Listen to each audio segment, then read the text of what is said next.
Hi, it's Nanette.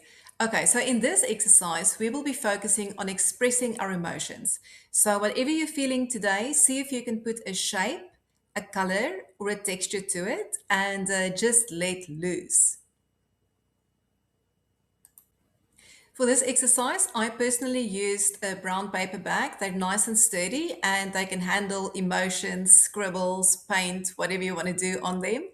And you can also use markers or crayons or pencils, whatever you have on hand. There's no specific thing you need to use. Whatever you have on hand, go grab that, and I'll see you in the next section. Then take about 2 minutes and see if you can really connect with that feeling. Really go deep on it. See if you can feel where it sits in your body, how it makes you feel, and then just invite the Lord into the process.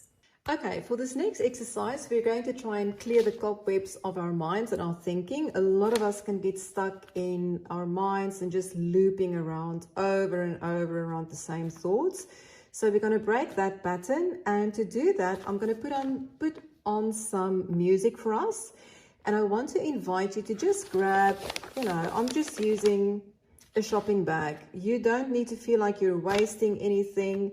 This is nice and sturdy. It can handle paint. It can handle scribbling. I've I'll show you, I've got this massive pencil that I'll probably start just making marks with. You can write words on it. Like if there's anything you want to get out of your system, now is a good place to do that.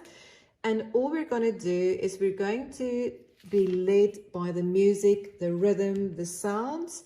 And I want you to pick up any art supplies that you have. I've got a box of crayons lying over here. I've got just some acrylic paints that I found lying around the house. There's just some markers, felt pens, and crayons. And so you'll probably see me using a bunch of them as I'm drawn in the creative process just by the music. We're just going to express, we're just going to play. So this is not going to be pretty art at all. The point is to get us out of our minds. So for me personally, it helps me to stand when I do this. It can feel a little bit constrictive when I sit down and try and create with movement and whatever. So I like standing because I move to the music as well. So this is an invitation to play, and what this does is remarkable for your brain. It truly gets us into a place where we can release emotion and where we can get rid of the things that are constantly playing over in loops in our minds, and into a space where we can actually hear the Lord. So that is what we're going to do. So I'm going to put on the music for us and let's get cracking. Let's have some fun.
Okay, so once you're done creating, and you can take your time here, you can go for as long as you need, as long as it's joy and fun for you. Once you're done, I want you to invite God into the process. Now, why this matters is clarity comes from connection, not control. So after creating, I want you to pause and ask, Lord, what are you showing me? Now, this might not look like anything, and it was just fun, and you just played around with some paints or markers or whatever. What I want you to pay attention to, though, is what stands out to you in what you created. So it might be a color. It might be an emotion you felt while creating it. It can be a shape or a mark that you made. You can turn your artwork around. You can look at it from different angles. Just invite the Lord into the process and ask Him what emotions or thoughts came up while you did this. Is it of any relevance? What might He be highlighting? So I don't want you to overthink anything. Just write what comes up. If a specific scripture is highlighted to you, then, just start paying attention to your internal world. All right, well, I hope you guys had fun, and I'll see you in the next one. The next thing we're going to do with this piece is we're going to take a marker, a pencil, a crayon, whatever you want to use, and with your non-dominant hand, write down the feelings or the emotions that you processed today. So whatever came up for you, if you came in feeling overwhelmed or angry or tired or anxious, whatever that was, if you felt peace and joy, whatever you dealt with today, write that down, but with your non-dominant hand, and then keep this piece. We'll be using that in the next exercise.